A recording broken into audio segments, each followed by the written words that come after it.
is that the clinical complexity is going up. So it's true. And I'll bet you that if we went back to 2010, that trend line would say the same. Clients are coming in more distress than they have been. What's great though is that the program effectiveness is remaining essentially the same. Any questions on that? And feel free to throw questions out. This is evaluation report. This is something we've done at Legacy. We also have collective stuff. More and more programs are doing this, and this is partly in response to, hey, part of what is on us to do, the challenge for us as behavioral health care people working in behavioral health care, is we've got to do a better job of being able to help families, policymakers, and everyone determine good programs from bad programs. And one of the ways that we can do that is increasing transparency, increasing accountability. I know Elements, for example, is working on one of these right now. It looks really cool. So we're going to do this collectively as associations, but also independently. This is something we want to move towards, is so that any program, if you're curious, who's the demographic that they're working with? Is the program effective? We'll be able to show this. And feel free to take that. Dives into a lot of the outcomes.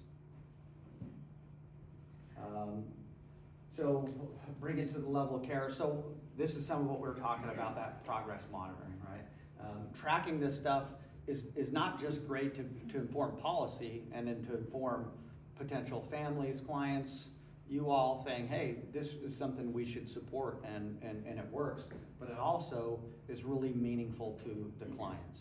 It improves the outcomes on an individual client level, but also one of the things that we can do as an organization. So we go back, and we've done this multiple times now, we can look and ask questions of the data and say, hey, what about this? And then we can go back and improve it, right? One of the things about outcomes and data, if somebody's showing me their outcomes and their data, the very first question I ask them is, how have you changed because of the outcomes? And if they say we haven't, then I know right off the bat, all they're doing is just trying to lean on it to say, look, what we do is great. What we want to have happen is that we learn, we improve, we learn, and we improve. Right? So through this, it uncovers some things that we didn't know before. And I think those are some of the most, like one of the things that we've learned, for example, from when we started 15 years ago to what we're doing now with our family work has increased by 70%. Because one of the things that we looked and found was that's a really, really, really important indicator of maintaining gains long term. We can skip that one right there. Well, those pictures didn't show up very well. I'll cover this real quick. I talk about it some. This is part of my story. Part of what led me to finding wilderness therapy in the first place is personal. This is my sister-in-law. This is my Aunt Heidi, and this is my Aunt Corey. My family had intergenerational trauma, lots of substance abuse, lots of mental health. When I discovered wilderness therapy as a young field guide, I kind of thought that I could see that as a path for me.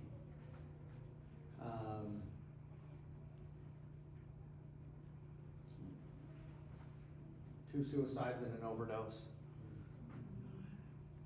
We're not served by behavioral health care. I think one of the things that makes these particularly hard, my Aunt Heidi was not much older than me. I was doing this work and I couldn't offer it to him. My Aunt Heidi, when she died, I had to go bail her son, my cousin, a few years. I had to bail him out of jail. He was in there on marijuana charges. He was a Marine, came back, struggling with anxiety, depression, smoking weed, got picked up, he was in jail, and I had to go bail him out of school and tell him that his mom had died. All right. This is my cousin Bo. This is her son. This is who I bailed out of jail. I can't see the picture very good. This shirt says "Party Sober." Bailed him out of jail. He moved in with me and my wife. My wife was expecting a baby. He's a really good kid. He was so easy to live with. He was also a drug addict.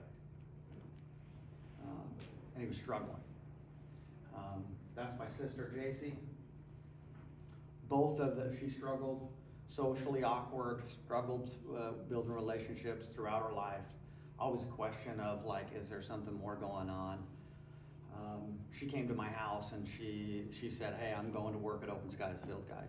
And I was like, Daisy, no, you can't. I worked at Open Sky. I worked there for a long time. And what followed was like 4.5 hours of just like, she's gonna go. I was like, do you wanna go to the program? Do you wanna enroll? And she said yes.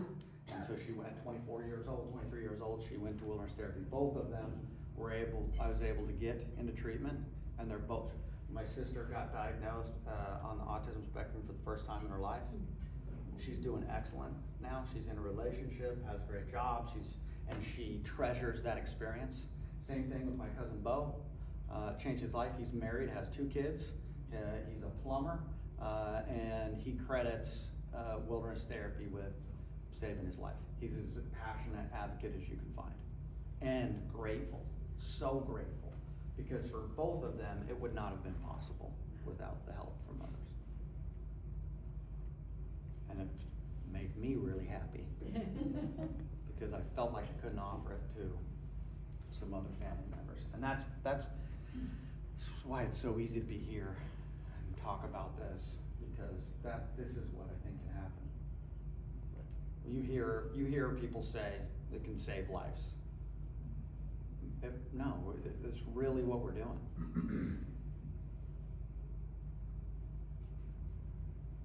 All right, this is the last slide. Wilderness therapy isn't just making better humans, it's a lifeline. People leave with a stronger sense of self-worth, greater empathy for others, and a deeper connection to their self.